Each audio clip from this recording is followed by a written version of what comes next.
Welcome to the f***ing news. I'm your host, Kellerman, and here's some of the absolute bullshit going on in the world today.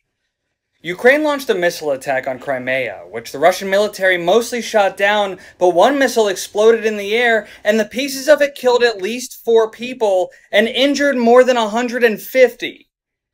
Russia blames the United States for supplying the missiles used in the attack and promises retaliation. Also in Russia, multiple groups of gunmen launched a coordinated attack on 3 churches and 1 synagogue in the Dagestan region.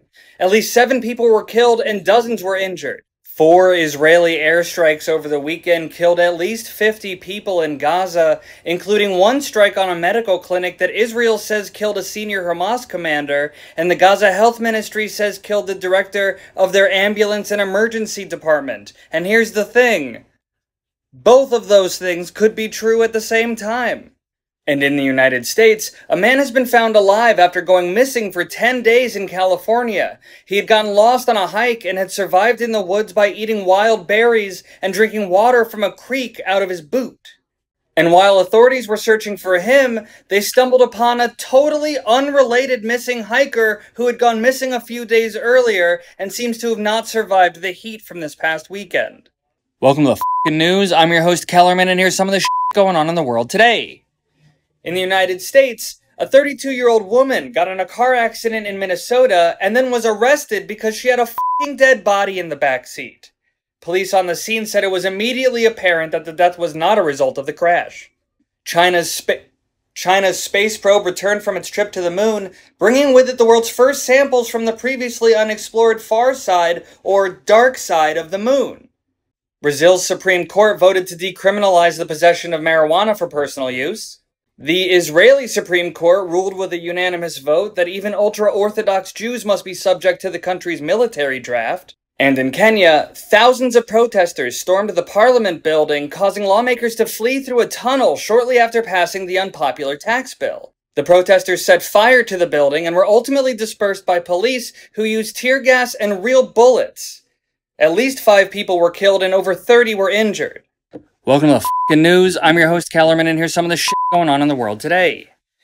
Okay, with the death toll from protests in Kenya rising to more than 23 people, President William Ruto has withdrawn the tax bill and sent it back to Parliament for amendments. And I think it's worth mentioning that I've gotten a lot of comments and private messages from people saying that there have been over 200 people killed by police during these protests, and the media is covering it up, but I cannot find any official source that validates that. So, if I do, I'll report it. After being relieved of duty yesterday, the commander of Bolivia's military, Juan Jose Zuniga, attempted a coup today, ramming the doors of Bolivia's government palace in armored vehicles. The president stood his ground, backed by many of his supporters, and appointed a new military commander who ordered the troops to back down, which, surprisingly, they did. And WikiLeaks founder Julian Assange pleaded guilty to obtaining and publishing U.S. military secrets after making a deal with the Justice Department prosecutors that ends his prison sentence with time served and allows him to return home to Australia. Welcome to the f***ing news. I'm your host, Kellerman, and here's a bunch of that's happened recently that I haven't had a chance to report yet. Over the past few months, China has been aggressively blocking Philippine boats from resupplying Marines stationed at a marooned ship on a contested reef called the Second Thomas Shoal. Both sides have stated that they don't want the situation to escalate, but things are a little tense. In Russia, the Kremlin is banning 81 European publications and news outlets, retaliating for the EU blocking a number of Russian outlets over the past few months.